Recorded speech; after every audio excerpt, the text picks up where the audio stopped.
Hello, hello, Ederson Oliveira here for DeskPal. This is the first of many interviews that I'll be conducting with experts in the online marketing space to make your web presence better, your website better, and to bring information that other online marketers can use as well. And today I have with me Greg Newell. Greg is the president of 50 Bubbles, and they are a company that offers local search marketing services to their local area in Dayton, Ohio. Thank you very much for being here, Greg. Welcome. Thanks, Anderson. Perfect. Okay, so I'm gonna just state my goal from the beginning. My goal is to explore a concept that Greg brought to me the other day called hyperblogging.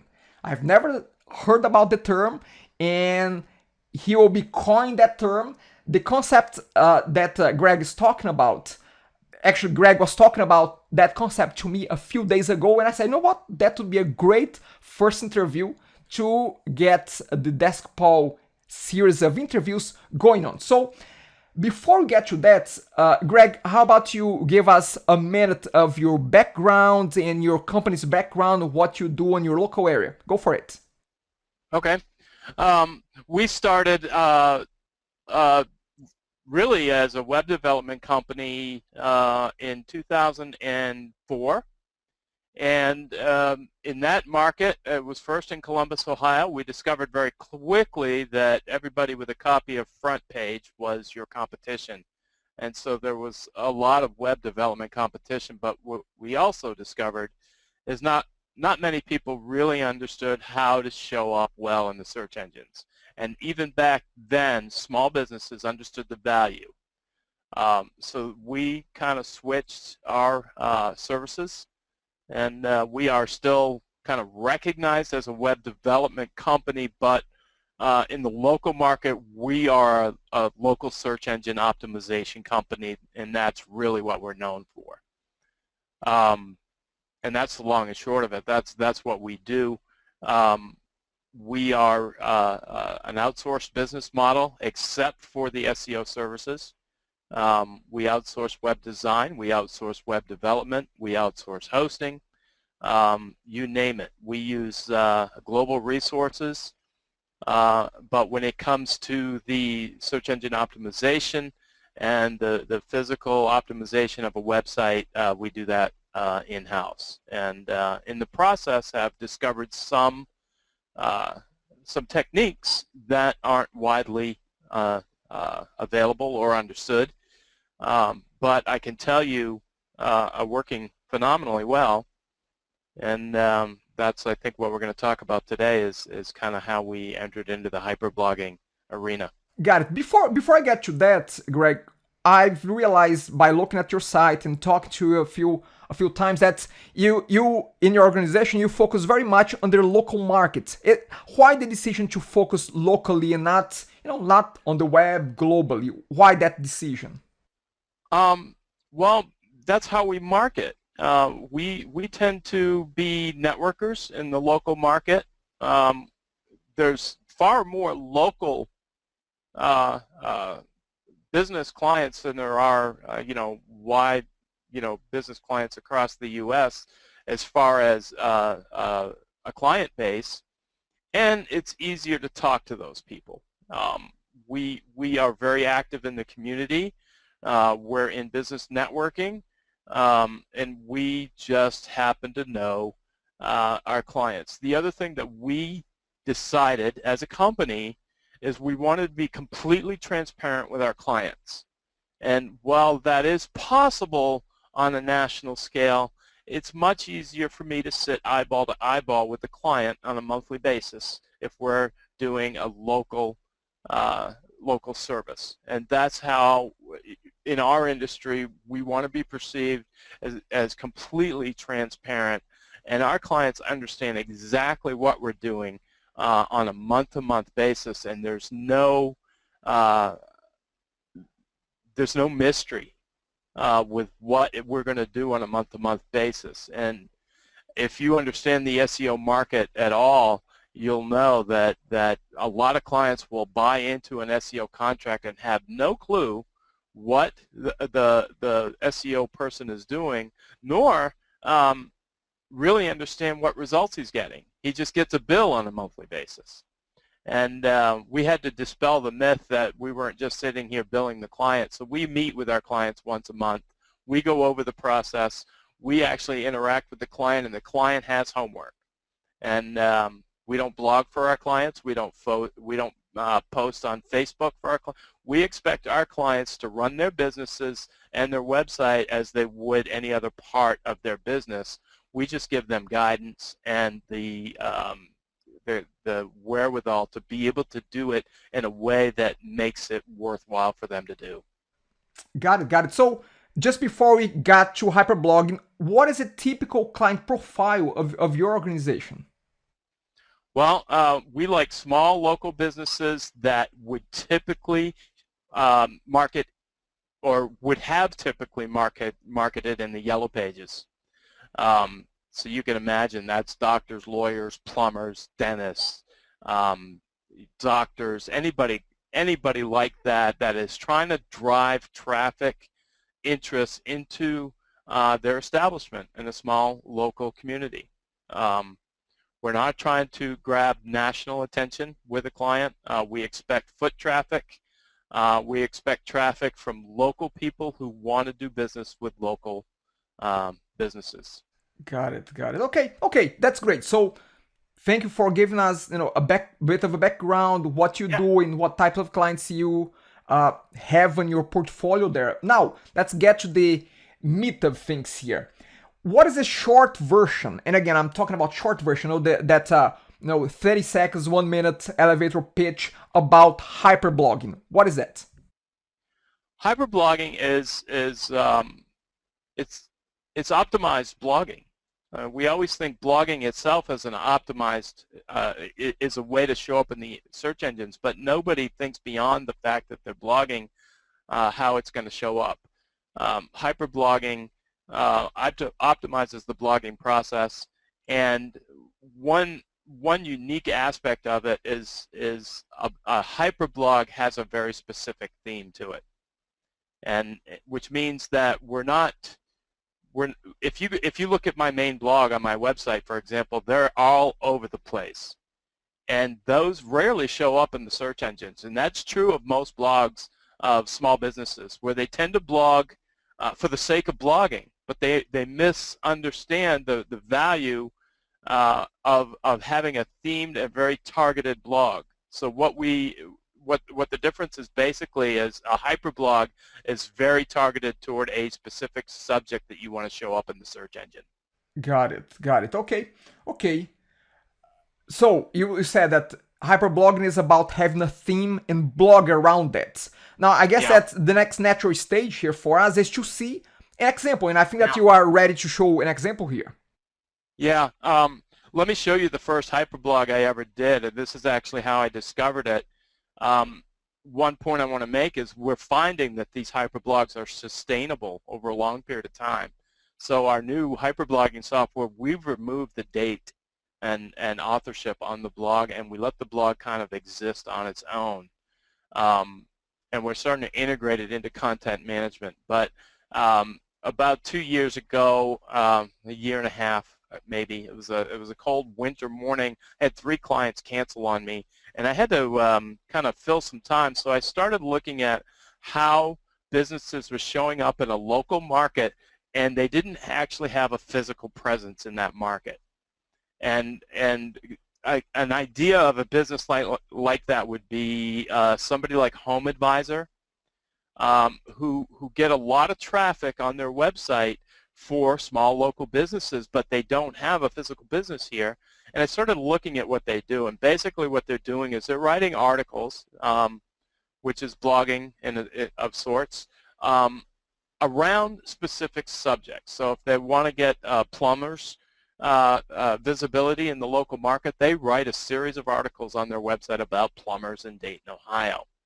So I said, all right, I'm sitting here at Panera Bread, and I'm trying to get, let's see if I can get Wi-Fi hotspots to show up in Dayton, Ohio.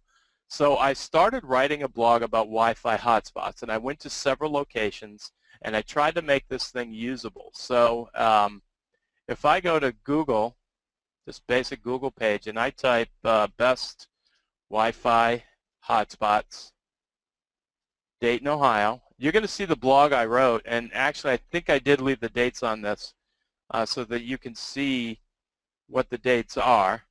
First of all, notice I came up first in Google when I typed that.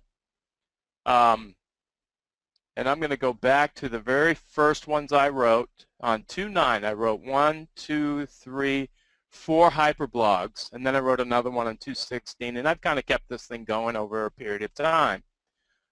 But what I did, the blogs are simple, so if I click into the first one at Panera, the blog is here. There's actually a brief introduction to the blogs up here, and that stays on every blog, and that's important for optimization. But the blog is here.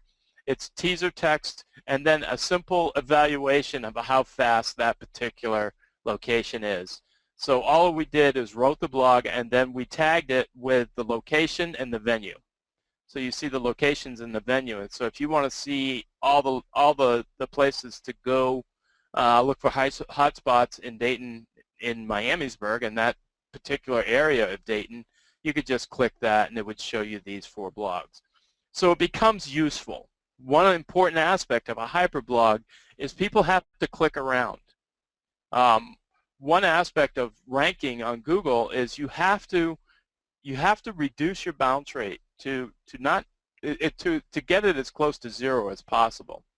And that's one of the reasons blogs works is you always have this little read more button. So you put your teaser text in your summary and then you click the read more, and that gives you access to the full blog.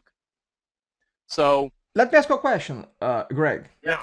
So you talk about have a theme to that, to that blog with a few posts, but specifically, what is it that you mean by theme? Is that you are using a certain keyword all over through those blog posts? Is that more specific, the execution of that? Well, you're doing it, I say you never write for Google. You write for the end user, because a click-through rate is probably more important than a keyword. If they got there, you do some obvious optimization parameters. For example, this page, I don't know if you can see the very top here, but it says Barnes & Noble's Dayton Mall, 4 to 7 MIPS, best Dayton, Ohio free Wi-Fi hotspots. It's clearly what it's optimized for. And then the title here, again, I'm optimizing the page and the blog, but when I actually write the physical post, they're much more conversant with the end user. They're going to see this and they're going to want to read it. So you optimize for Google, you write for the client, and if you do both of those, you'll be fine. One particular note of interest is this is not easy to do in a typical WordPress site. This is a .NET Nuke site we're looking at. If you want to do hyperblogging in WordPress, you need to make sure you have multi-blogging capability inside a WordPress site, because this blog is independent of every other blog I have in the site. And just to make sure we're all on the same page, a blog is a collection of articles. Okay, and a blog post is one of the articles within that blog. So that when I say blog, I'm talking about a collection of articles. This particular blog has a collection of articles all related to Wi-Fi hotspot. Got it. And just to clarify as well, in that same point, Greg, is that you mentioned about .NET Nuke. So we are talking about DNN, which is a CMS. The equivalent of WordPress, but for the Microsoft .NET platform. So it's Right. It's a CMS called DNN. So that's what Greg is referring to. Correct. And I have no doubt that this process would work in WordPress.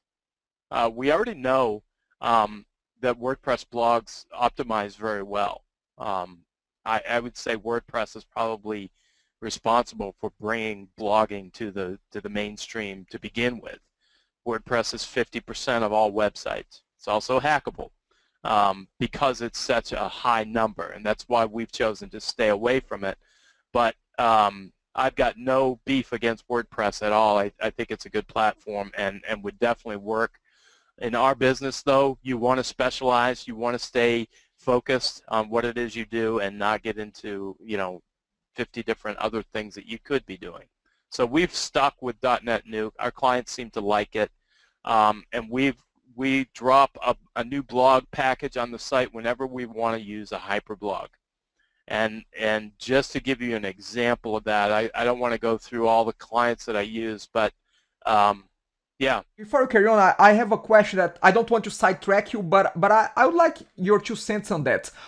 Why is that a lot of blogs out there, sorry, not only blogs, but article websites as well, why is that they are taking out their dates, their post dates? Why do you think, I mean, maybe you don't have the final answer, and we can speculate here, but why do you think that people are taking away the date that the blog was posted, the date that the article was posted?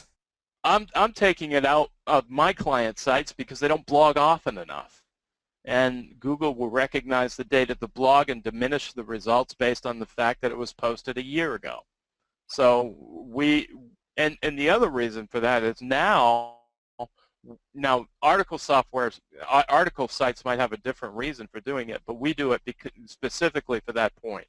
We don't want to look dated to the end client. They see the date, it might go away almost immediately. The second reason we took the date out is we're starting to integrate the blogging software into the content management of the website. It's working so well in terms of getting a client ranked that it makes sense just to use it to build regular pages and not just consider it blog. And that has worked pretty effectively for a couple of clients. I can show you if we have time. But yeah, get rid of, if you're blogging and your dates of your most recent blog, if I go back to the top level of this blog, if your dates don't kind of reflect something fairly recent, you might want to remove the dates. And I'll show you how we've done that. Same exact software that we're using here. By the way, when we did this is the very first hyperblog we did. And when I went in the next day to optimize this, just to see what I could do to get it on the first page, it was already there. Google is pretty quick.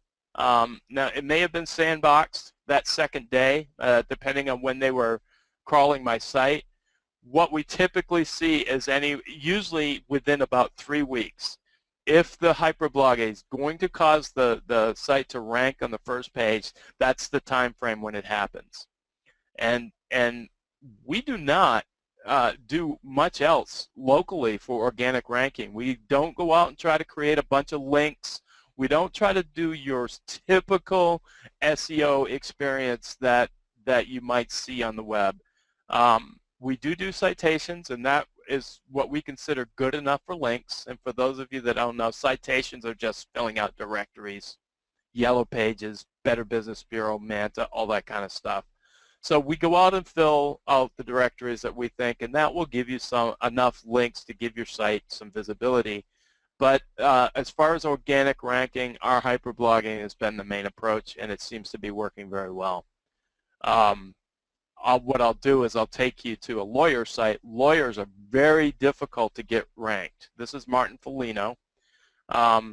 Fairly new site. What happened to them is they split with their partners, and so they had to start fresh. And so how do we get back on the first page of Google? After spending thousands a month on their old site, they went back to zero as far as their visibility.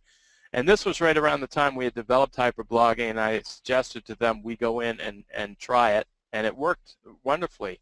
So if I scroll to the bottom of this website, you'll see what's called recent blogs.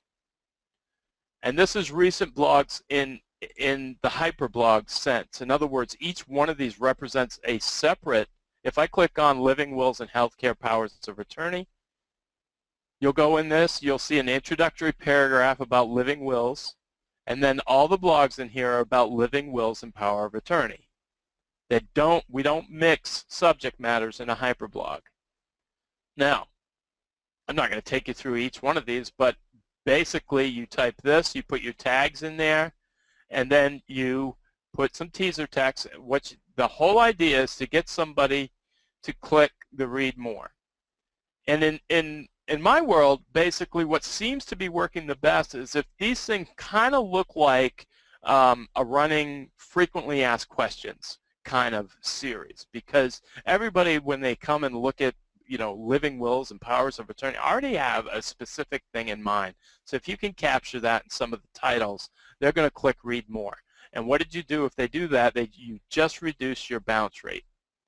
And so here's the tags, here are the subjects, they may click here as well. So you're trying to create opportunities for them to drill down without thinking to the point that they're trying to uncover. Now, if I go to Google and I type living will attorney, Dayton, Ohio, Martin Foligno shows up first in maps because we've done our job with citations and directories, and they show up first in organic. And if I click on that guy, it takes you right to the HYPERblog I just showed you. So we know that one worked. Let me stop that one. Let me go back to here. Let me go back to the home page and go back to these, and let's look at the second HYPERblog we did, Living Trust and Common Questions. Again, we started kind of keying in on these FAQ things. The client wrote all this. In fact, he dictated it while he was driving, and I just broke it down into separate, very digestible paragraphs. For me, when my clients ask me how much to blog and what a blog is, to me, a blog is sometimes a picture, 2 or 3 sentences for teaser text, and then 2 or 3 paragraphs. So if I click on one of these, it's not super long. And it doesn't have to be. We're just trying to answer a very specific question. In this case, what is a living trust?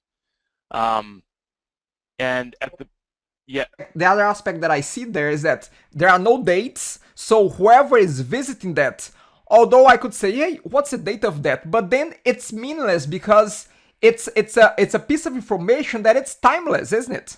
Correct. Correct. We do throw the archives in there, but you can remove this. But yeah, the only thing we have in Martin Foligno are the title and the tags, and that's all that's required. And then we break down, if you want to look at probate in this particular case, relative to living trust, you can click that. It's also, we discovered this seems to work too. Click to go back. This takes you to the top level of the blog at the very bottom. And we found this link actually ranking. So it's important to always be able to get the person to the top level of that particular HYPERblog. Now, if I go back to Google, close that, Living Trust Attorney, Dayton, Ohio, we're second up there, and we're third. And that's the other thing. What we've seen when we submit these HYPERblogs, very often we show up more than once. You'll show up for multiple articles that you write. So that's another value, is you want to own as much of that real estate on Google as possible, and this seems to be helping us do that. Sometimes when you type it, you don't see the Google Maps 3-pack that's been showing up. So you want to show up as high as possible in the organic listings. Go back to Martin Foligno. Go back to the home page. Go back to the bottom. Let's look at avoiding probate. This was actually the first HYPERblog we wrote for these guys, avoiding probate in Dayton, Ohio. And I'm going to go back. I'm going to get rid of this. So this is the avoiding probate. And when I type avoiding probate Dayton, Ohio, you get this first result in Google. If I click that, it takes you right to the HYPERblog again. And it, in this case, takes you to a specific HYPERblog, blog post within that HYPERblog. And if you want to get to the top of that, if you had other questions, you can click there, and it would take you to the rest of these. But boy, I mean, if you look at this thing, you pretty much know what this thing is about. It's all about avoiding probate. And so again, it's not a bad thing to repeat these words if you're doing them in the context of something that would help somebody kind of understand different aspects of avoiding probate. So don't worry so much about Google and using repeat terms and that kind of stuff on the page. The other thing I want to point out is when you write a blog, if you do it correctly, you're actually creating 3 pages. You've got the overall page, which lists all your blogs. Then you've got the pages that are associated with the tags. So if I click a tag, it will show me all the blogs associated with that tag. And then you've got the pages that are associated with only that blog. So every blog actually generates 3 pages. That's another reason why they work so well. They create a lot of content for the web. Yeah, Go ahead. is there any gotchas, any catches, any things that you should be mindful, aware, not to do, or that you have come across that, hey, maybe this is not, we should do this way, you should do that way? I mean, any gotchas? Well, they don't always work. We've done some that kind of stick and some don't. And when they don't work, we go back in and add more content. I would say write your own blogs. Don't go out there and get some article. You really want these things to be useful to the end user. And what we're seeing is if you don't generate a click-through rate in your blogs, they're not going to rank for very long. And so click-through has a value not only as a bounce rate parameter, but Google actually tracks it. And of course, everything in Google Analytics is trackable, and that is one parameter that shows the quality of the result that they sent the client to. So we don't write blogs for our clients. We expect our clients to write. We might rewrite them, but we want the original content to be heartfelt and passionate and very instructive to the end user. There is no fluff here. We're not writing blogs to show up in Google. We're writing blogs so that clients understand a particular process of that client's business, and they tend to work in Google. So don't avoid there's no magic here. And we have done that. I've actually gone out to TextBroker and some other websites and gotten my writing done. And while you can get in the Google sandbox and get them to show up for a certain period of time, they don't stick. So that's really the main gotcha is be honest with your writing. Make your website represent truly what your business is, and don't put a lot of fluff in there. Again, we're doing SEO for local businesses anyway, and it would not benefit anybody to put fluffy content in there just for the purpose of ranking on the search engine, because it won't last. And it also does not make the client look like an expert. And so that's really the only gotcha. And some clients don't like that. They want us to do everything for them, but I'm not out there, paving somebody's driveway either. And I have a client in here that does that. So we're not experts in our client's business, and I wouldn't expect some third party to go on my website and write about SEO any more than I would go on their website and write about tooth extraction.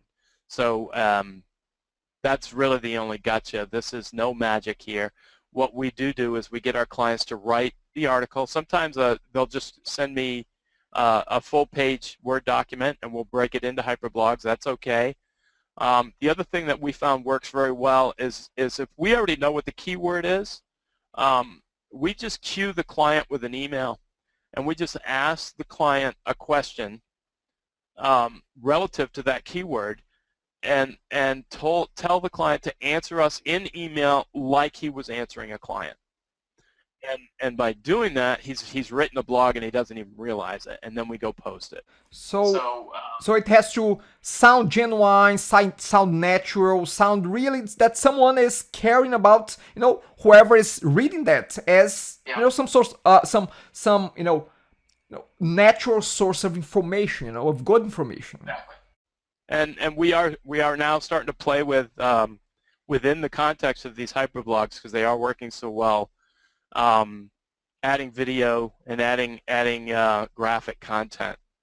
And again, part of this is when we did hyperblogs, when we first did them, it was quite by accident that we realized how well they were working.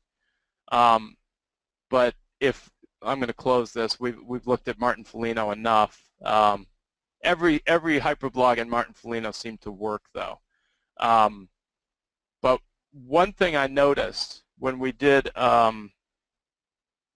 hyperblog about hyperblogging, so we did a website about it, and if I type hyperblogging in Google, notice the pictures that are coming up are mine. Got it. Got it. So you're coined the term. We coined the term, and now we're optimizing the pictures, and we'll start to interject a few videos here as well. These top sites aren't mine, and this hyperblog site right here is not mine. What's interesting is this hyperblogging works link here is a reference to a simple article I did in LinkedIn about hyperblogging. That one shows up, and further down the page, the last two, remember we get multiples, are about hyperblogging.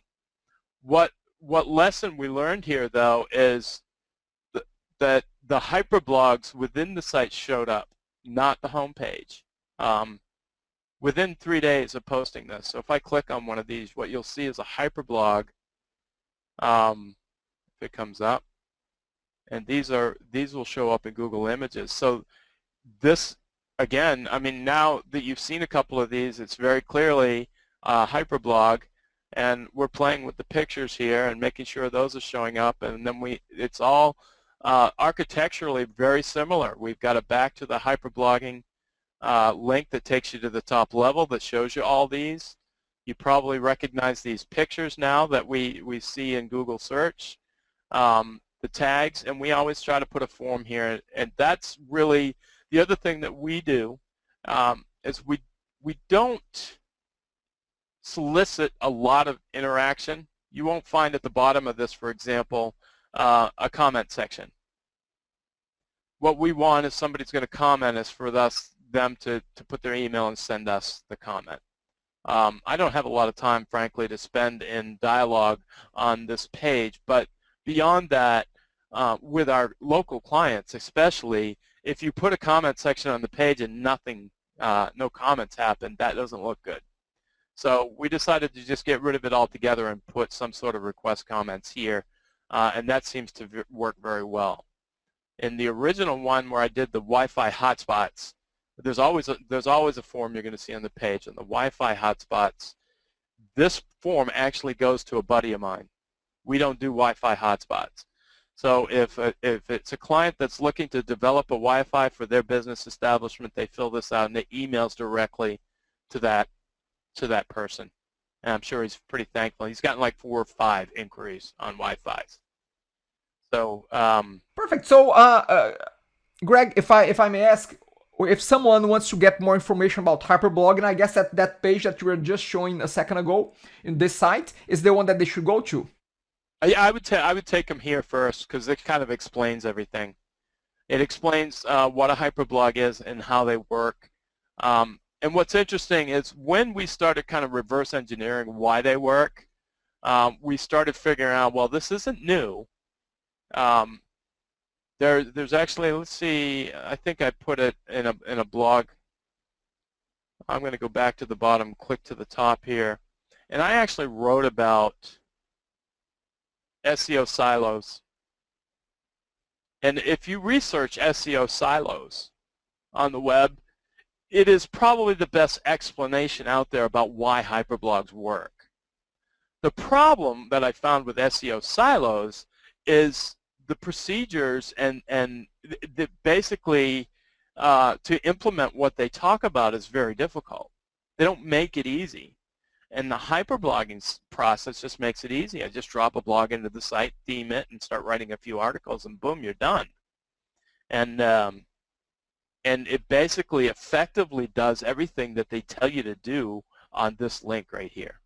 So if you read SEO silos and why hyperblogging works and go to that link, you'll get some pretty good technical explanation as to why it works. but not a good how-to. How-to is pretty simple. You either develop a multi-blogging capable WordPress site where every time you have a new theme, instead of blogging under the one blogging platform that you have on the site, you drop on the site another blog. Or in .NET Nuke, it's very easy. You just create a new page and drop the blog software in and just start blogging with that new theme. So, and then the blogging software will take care of all of this detail that this article goes into as far as siloing. So just to let you guys know, all the links here will be posted in the video post in the details section. Greg, is there anything that we haven't covered this far, or I guess that you were pretty comprehensive there? Yeah, I think you've got enough to be dangerous. And if anybody has any questions while they're going through the process, I'd be happy to help them out. I'm a little bit less conversant on WordPress, but I think that's in your neck of the woods. You could figure that out, Addison. So between us, I think anybody that had any questions might be able to work with it. Perfect. And again, if anyone wants to reach out to you, what is the best way to reach out to you? Probably go to 50bubble. Well, just Greg at 50bubbles.com. That works fine. Or go to the site 50bubbles or HYPERblogs. If you go to HYPERblogs and just go to the home page and fill out any of the forms there, they'll go to me. Right at the bottom, send us a message. That's very good, very good. Again, Greg, I'm very thankful for you to take the time and explain, talking to me about HYPERblogging. Thank you very much, and that's it for now. Okay. Okay. Thank you. Bye. Thanks, Addison.